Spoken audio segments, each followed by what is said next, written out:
So my name's Joe Scully from Erie, Ontario. I'm a rodeo announcer with freelance rodeo companies all across Canada and the United States. And as a proud Ontario resident, I've been really following the story that is Ontario horse racing. I'm a big Twitter person, and I actually started to find out about some of the changes that I thought were proposed that were actually activated by the Ontario Lottery and Gaming Commission that really contravenes what we're trying to do with the horse industry and Ontario horse racing. What was supposed to be kind of a plan or an idea of looking at our provincial budget and making some changes, like suggestions. Dwight Duncan, who is the financial minister in the province of Ontario, made some recommendations, and the only one that I know of that has really been put in place is wiping away the slots from different racetracks across the province of Ontario.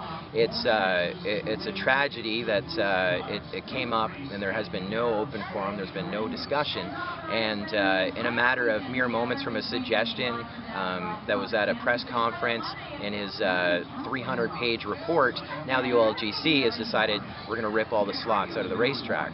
So as we waited less than a week, all of a sudden Sarnia and Windsor shut down their racetracks, and all the other racetracks in the entire racing community, whether it's standardbred or thoroughbred or even quarter horse, they all started to powwow and round things up and evaluate the situation. But it's been moving so fast. And I mean, the saddest part for me is learning that Fort Erie racetrack opened in the 1890s, and just without that slot revenue, which the industry believes is their fair share of the revenue, without that money staying in the community, Fort Erie racing is now officially done in October, and they may do some off-track betting until March of 2013. Then that building with well over 120 years of history, a landmark, a staple of our horse racing industry, is going to be gone. Without that money, I mean, with Fort Erie, the largest corporation or the biggest company in Fort Erie was that racetrack. There really was no other commercial enterprise that fueled the economy in Fort Erie except the racetrack, and that's gone. But the entire issue with this problem is not just one set of slots at one racetrack. This is like spreading like a virus across the province of Ontario.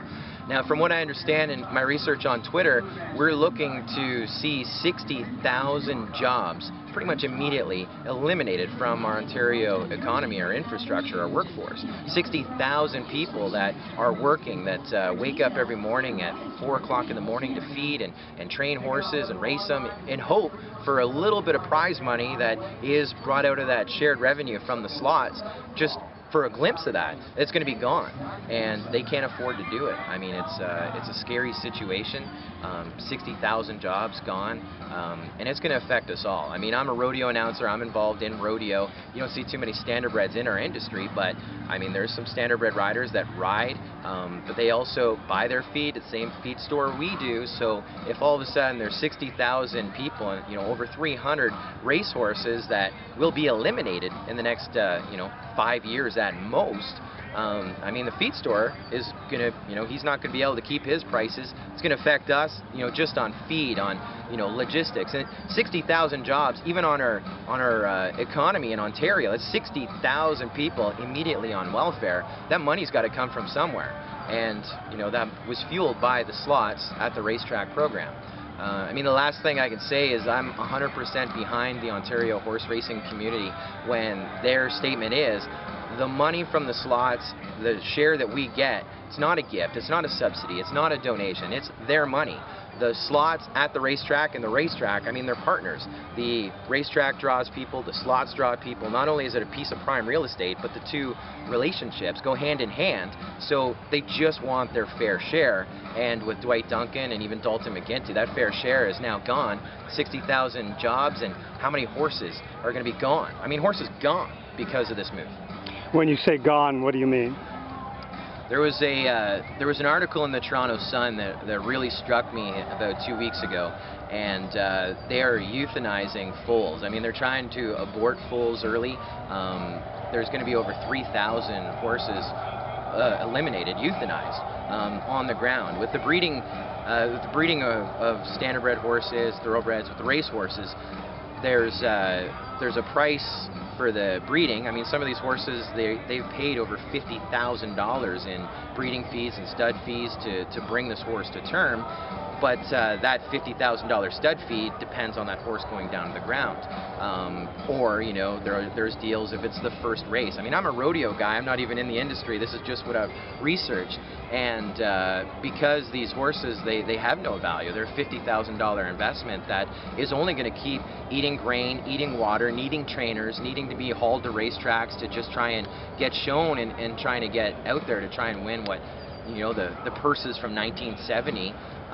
So it's sad, but breeders they're culling their herds as we speak. Like, they can't afford to keep the horses, and you know, I've made some really big comparisons to that. But I mean, it's like it's an abolition, like just wiping out an entire herd of horses, like an entire breed, just because of this move. And it's a major move. Like, it is not just a recommendation. This thing is it's here, it's happening, and I mean, it's bad.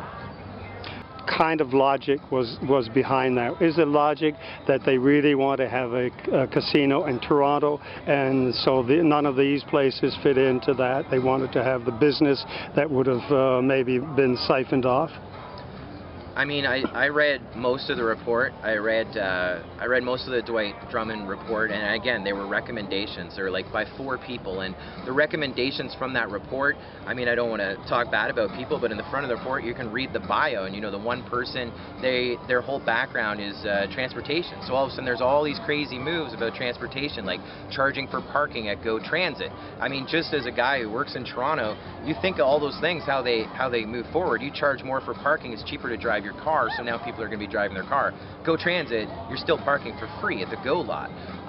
With this, from what I read from the report, and you know, trying to understand the province's side or how this decision got to form, they look at it as like it's money going out the window, and you know, try and cut the losses, because the OLGC, you know, because they have to pay out all these $1 million lotteries and all these lottery winners, they're operating at a loss. So they just looked at this slot revenue, looked at it like, hey, this is a gift we're giving these people for no reason, and they just cut it, like trying to cut the hole of the leaking ship that, you know, all these lottery winners, $1 million a day for life or whatever, that's where your money's going to. It's not going to the guy who's pumping the money right into the local infrastructure. So I really don't think this change has anything to do with the Toronto casino. I know that it's one of the things that they talked about, but I mean, the racetrack, if there is a racetrack in Toronto, the best spot for it to be is going to be at Woodbine. It's going to be with a racetrack. So are they trying to defend their own racetrack, but their own slot? Like, it doesn't make any sense with the Toronto casino angle. It's just, you know, they cut that money where they thought was a leaking sieve. But when you look at how the slots and the racetrack, how they give back to the community, I mean, sure, they give these millions of dollars to the local tracks, even if it's a Clinton Raceway or whatever. That money goes right into the economy. They're building new infrastructure. They're building up the community. The slots and the racetrack in a community that still has it, I mean, they love it. They embrace it. But you know, just they looked at numbers, and they didn't look too far. And really, when people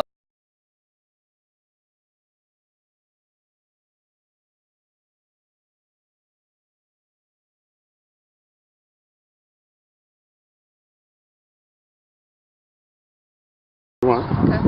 I'm Shelley Granger with the Canadian Horse Defence Coalition.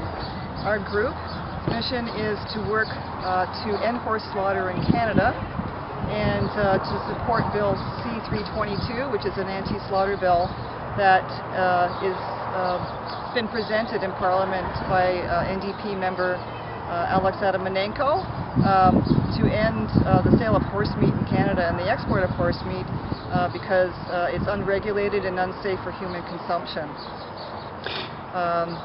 Our group is a grassroots group, but we come to fairs like the Burlington Equine Expo here today to help educate people and to get signatures for the petition, as well as remind people that their choices should be for the welfare of the horse, and that ownership should be for life, that horses should be protected from going to auctions, and that auctions are risky because horses can end up in a slaughter pipeline. There are approximately 90,000 horses that are slaughtered every year in Canada. About 2/3 of those do come from the U.S. And most of the horses are unregulated from unknown sources like large auctions such as Ontario Livestock Auction in Ontario and some large ones in the U.S. So they can be ex-race horses, work horses, pleasure horses. A lot of them have received those banned substances.